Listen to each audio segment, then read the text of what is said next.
एक राष्ट्र एक चुनाव संविधान का उल्लंघन नहीं, ये कहना है सीजीआई गवई का। नमस्कार, मैं अर्चना और आप देख रहे हैं हंगामा टाइम्स। हंगामा टाइम्स जिस तरह से आपको दिखाता है, आदर्श समाज पार्टी से जुड़ी हुई खबरें दिखाता है, तो जिस तरह से सीजीआई गवई ने कहा है कि संविधान का उल्लंघन नहीं है, एक राष्ट्र एक चुनाव, तो हम बात करने के लिए हैं चंद्रपाल जी से। तो चंद्रपाल जी क्या कहना चाहेंगे? नमस्कार, जय भीम।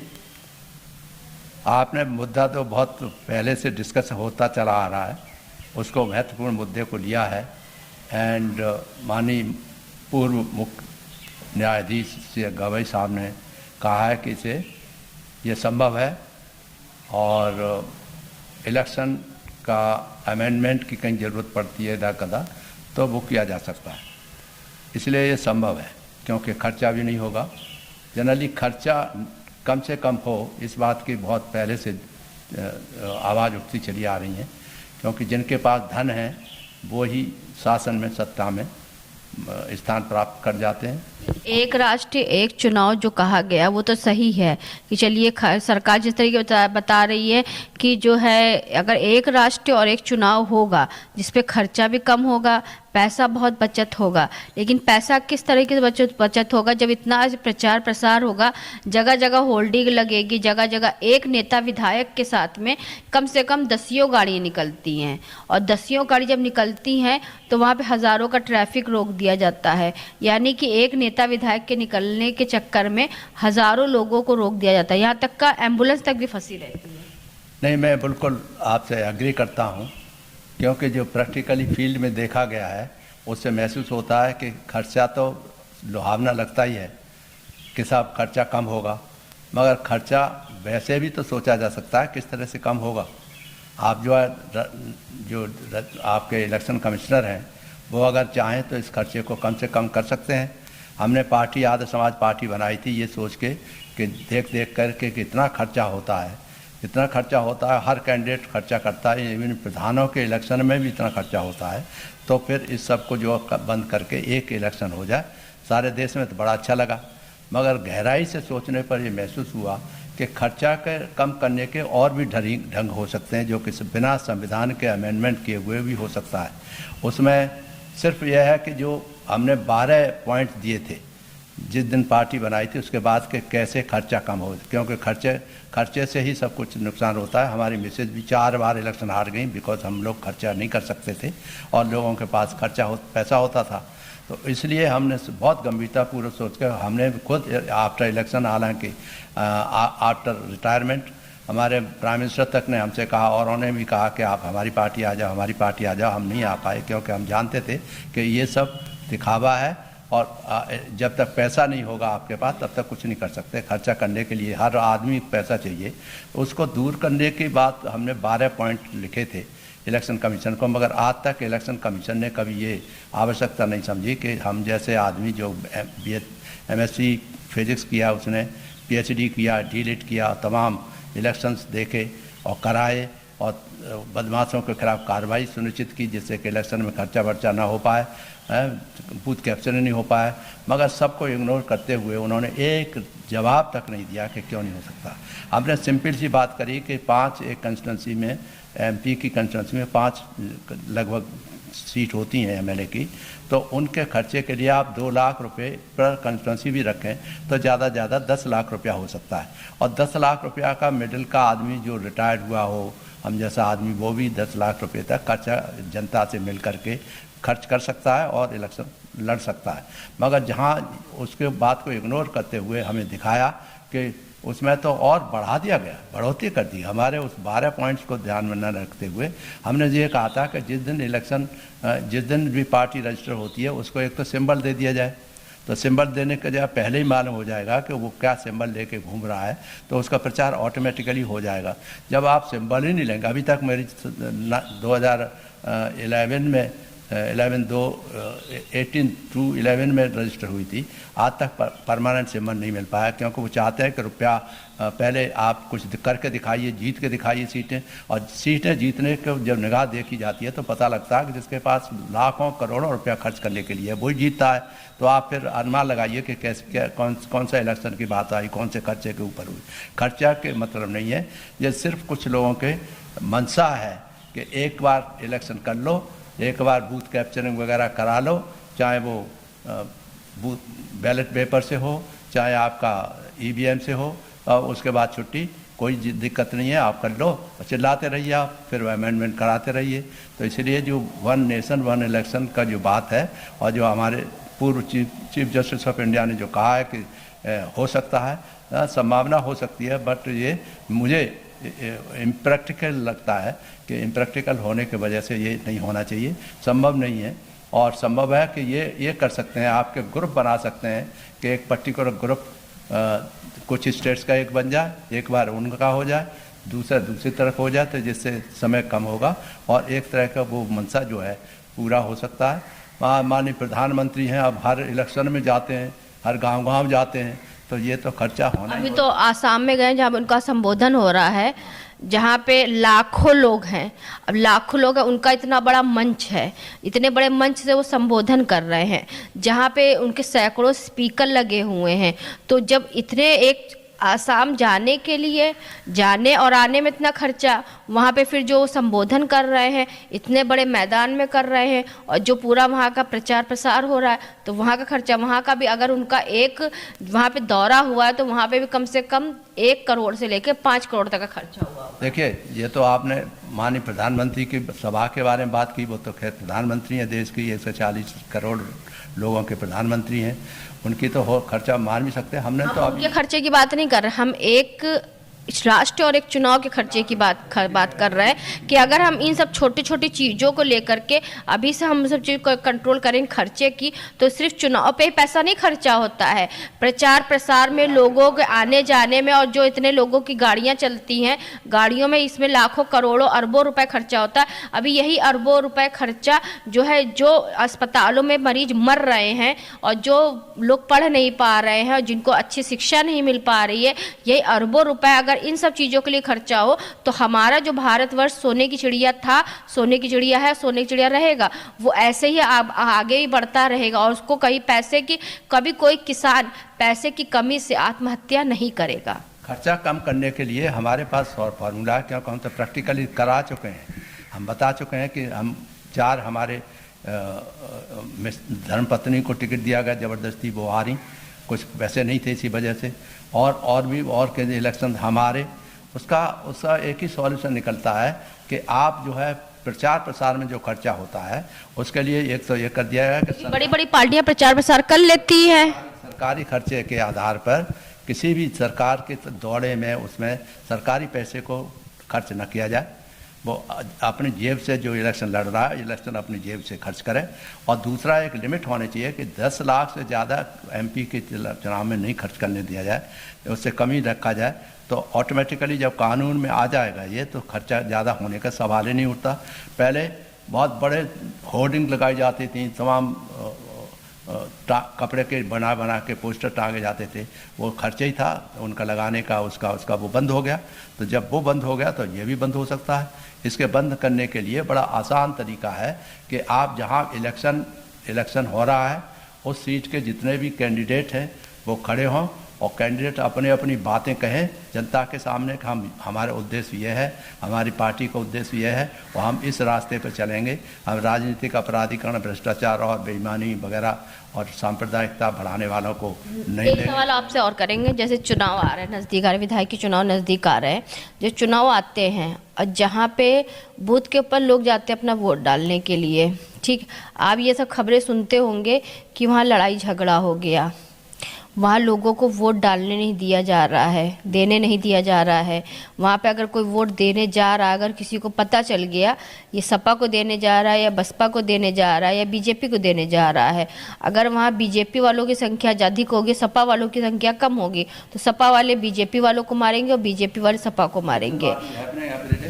तो इसलिए ये बहुत ज़रूरी है कि इलेक्शंस का इस तरह का जो कैंपेन करने से एक तो ये होगा। दूसरा एक बहुत महत्वपूर्ण जो ऑब्जर्वेशन हमने किया है और अधिकारी के रूप में भी हमने देखा है कि किस तरह से इलेक्शन के समय का जो प्रचार प्रसार है वो खर्चे पर आधारित है, पैसा बांटे जाते हैं। हम लड़े थे आगरा में, तो कहता कि साहब आप वो आ रहे हैं कुछ करके जाइए। मैंने कि भैया ऐसा है, मैं तो न तो शराब पीता हूँ, न पीने दूंगा, न मैं उसके लिए पैसा खर्च करूँगा। आप पीछे वाले कैंडिडेट आ रहे हैं उनसे आप बात कर लीजिए। बात कर रहे हैं, उसने रुपया दिया, जीत गया और हम बैठे हैं। कारण कि हम सत्यधारी हरिश्चंद्र बने बैठे हैं कि किसी भी तरह से नहीं होने देना चाहिए। तो हमने जो सुझाव दिए थे 12 पॉइंट, वो कोई देखे थे, माननीय प्रधानमंत्री से रिक्वेस्ट करूंगा, लॉ मिनिस्टर से रिक्वेस्ट करूंगा कि मंगाइए कि जो चंद्रपाल साहब ने चुनाव सुधार के लिए जो कम खर्चे से कम से अच्छा रिजल्ट आए ये बताएं।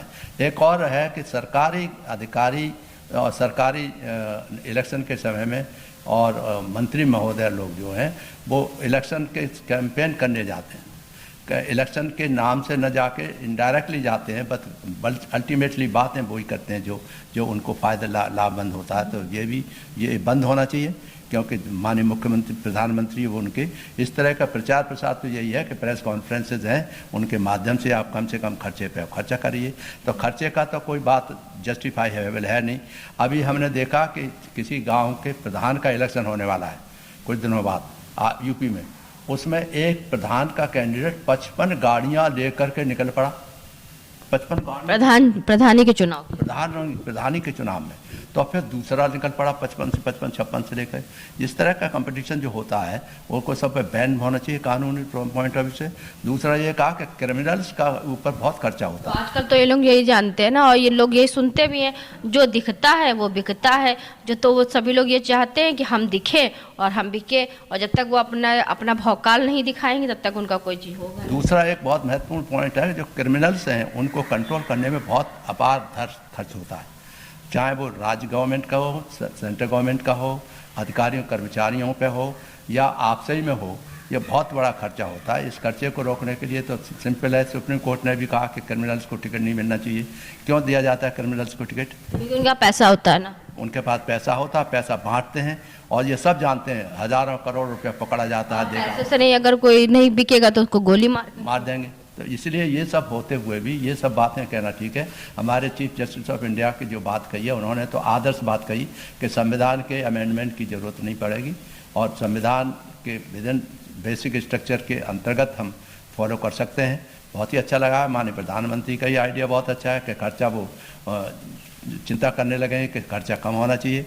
बहुत अच्छी बात है कि वो हमारा प्रधानमंत्री ये सोचें कि देश के इलेक्शन में खर्चा कम हो, तो खर्चा कम हो सकता है।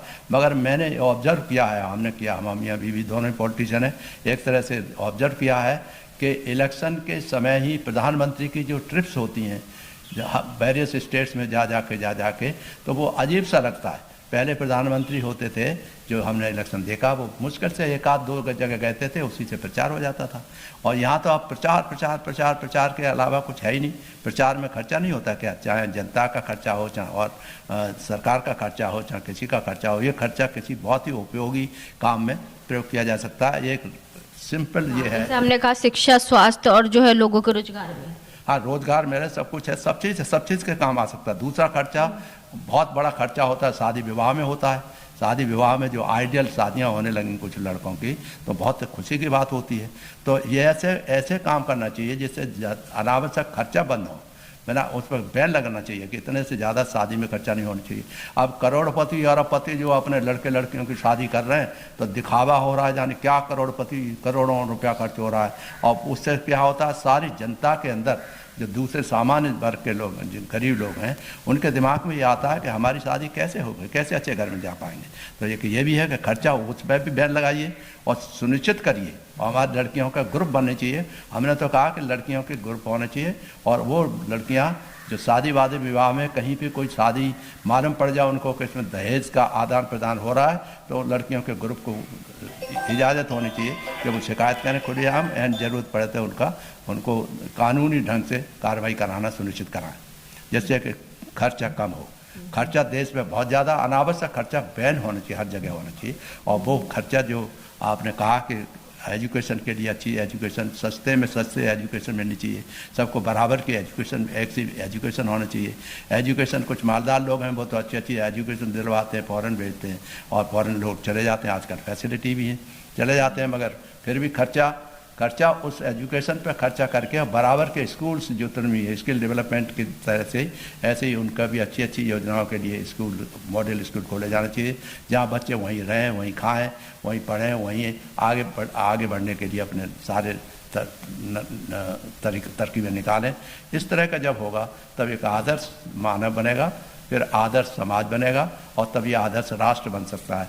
ये कम से कम मेरी कल्पना यही है। यानी कि आप सीजीआई गवई के फैसले का समर्थन करते हैं कि उन्होंने जो कहा कि संविधान का उल्लंघन नहीं करता है एक राष्ट्र एक चुनाव। हाँ, ये तो ठीक है। नहीं उस समय तो कल्पना ही नहीं की गई थी कि कभी कोई सोचा जाएगा कि एक लेकिन आप साथ में ये भी चाहते हैं कि जिस तरह से एक राष्ट्र एक चुनाव हो रहा है तो वैसे ही प्रचार प्रसार में भी कम पैसा खर्चा हो और जो सही पार्टी हो लोग उसको एक स्वतंत्रता मिले कि अपने ही जो है सबका मिल जो एक ही मंच पे सब सारे कैंडिडेट्स के प्रवचन सुनने जाना चाहिए, जिससे जनता सुन रही है, देख रही है, उसमें से जिसको जो पसंद करें उसको वोट दें, तो उसमें खर्चा कम से कम होगा। और हमने बता भी दिया कि 10 लाख से एमपी में किसी और असेंबली में 2 लाख से खर्चा किसी हालत, यहाँ तो करोड़ों रुपया खर्च होता है प्रधानों के इलेक्शन में। तो ये तो कोई मजाक है, कहने की बातें अलग हैं। और फिर रुपया पकड़ा जाता है इलेक्शन के समय में, सैकड़ों करोड़ रुपया इधर से लोग इसी वजह से खर्चा करते हैं ना, लोग सोचते करोड़ों खर्चा करेंगे अरबों मिलेगा। हाँ, ये बहुत ही जरूरी है। तो इसलिए हम माननीय प्रधान आजकल जो राजनीति होती है देश सेवा के लिए, समाज सेवा के लिए होती है, अपनी सेवा और अपनी जेब भरने के लिए। आप सही कह रहे हैं। और हम वैसे इस मामले में मैं प्रधानमंत्री जी का जो सोच है, और हो सकता है गंभीरतापूर्वक उन्होंने सोच कर ये बात कही हो। आप किसी गांव में अगर सर्वे कर लीजिए, जो गांव का प्रधान होता है सबके घर आपको टूटे फूटे मिलेंगे, मट्टी के मिलेंगे, लेकिन जो प्रधान का घर होगा वो बाकायदा टाइल्स लगा हुआ मिलेगा और उसके घर में एक नहीं 4-4 कारें होंगी। वैसे चाहे नेता विधायक हो, आम जनता त्रस्त है और नेता विधायक मस्त है। आप बिल्कुल सही कह रही हैं, यही सबसे चिंता का विषय है। और जैसे हम ही पॉलिटिक्स की बात कर रहे हैं, क्या ये इस तरह की पॉलिटिक्स नहीं की जा सकती कि आप जो जैसे हमने बताया उस तरह करें और सबके साथ सबका मौका मिलेगा। कोई ऐसा भी नहीं कि किसी को छूटे, सब एक ही प्लेटफॉर्म पे आके अपनी बात कहें जनता के सामने। और बाकी जितना भी घूमने का खर्चा है और सरकारी खर्चे से खर्चा निकाल करके खर्चा किया जाता है, वो तो एक तरह के सारी जनता के ऊपर बोझ है, एक तरह का बोझ पड़ता है। इसे बंद होना चाहिए और साधारण से साधारण आदमी भी इलेक्शन लड़ सके, ऐसे रास्ता यही है कि सब जो है जो मंच बैठ करके सब लोग बैठ करके इकट्ठे होकर के कैंडिडेट्स को सुनाया जाए। और जो कैंडिडेट को सुनाएगा बोलेगा पब्लिक के बीच में, तो अपने आप ही मालूम पड़ जाएगा कि फलाना अमुक जो कैंडिडेट है वो अच्छा है, उसको मुझे वोट देना चाहिए। धन्यवाद। तो ये थे हमारे साथ में आदर्श समाज पार्टी के राष्ट्रीय अध्यक्ष चंद्रपाल जी, जिनसे हम बात करने आए थे संविधान को लेकर के और साथ में जिस तरह से पूर्व सीजीआई गवई ने कहा है कि एक राष्ट्र एक चुनाव संविधान का उल्लंघन नहीं है, तो उसी पे चर्चा करने के लिए हम आए थे आज चंद्रपाल जी के साथ में, जो कि आदर्श समाज पार्टी के राष्ट्रीय अध्यक्ष हैं। तो उन्होंने कहा जिस तरह से सीजीआई गवई जी ने कहा कि एक राष्ट्र एक चुनाव संविधान का उल्लंघन नहीं है, तो उसका बात का उन्होंने समर्थन भी किया। लेकिन चुनाव पे जो करोड़ों अरबों रुपए खर्च होते हैं, एक राष्ट्र एक चुनाव करके पैसा बचाया तो जाएगा, लेकिन एक राष्ट्र एक चुनाव के प्रचार प्रसार के लिए जो अरबों रुपए खर्चा करा जा रहा है उसको कौन बचाएगा? तो ये एक बड़ा सवाल है। तो ऐसे हम आपको सवालों के घेरे में लेते रहेंगे और वर्तमान सरकार जिस तरह से वादे तो बहुत करती है, लेकिन कितने वादे पूरे हुए और आगे 27 में कौन बनेगा उत्तर प्रदेश का मुख्यमंत्री, तो उसको भी लेकर के हम जो है चंद्रपाल जी से बात करते रहेंगे और उनकी आदर्श समाज पार्टी की विचारधारा क्या है, किस तरह से वो आम जनता के बीच में जाएंगे और लोगों को जागरूक करेंगे, वो भी हम आपको दिखाते रहेंगे। तो इसी के साथ मैं अर्चना आपसे जानना चाहूँगी। धन्यवाद, बने रहिएगा हंगामा टाइम न्यूज। हंगामा टाइम्स की तमाम खबरों को देखने के लिए हंगामा टाइम्स को सब्सक्राइब कर लीजिए और बेल आइकन दबा लीजिए। अगर आपको ये वीडियो अच्छा लगा हो तो लाइक बटन प्रेस कर अपनी प्रतिक्रिया हमारे कमेंट बॉक्स में देना मत भूलें।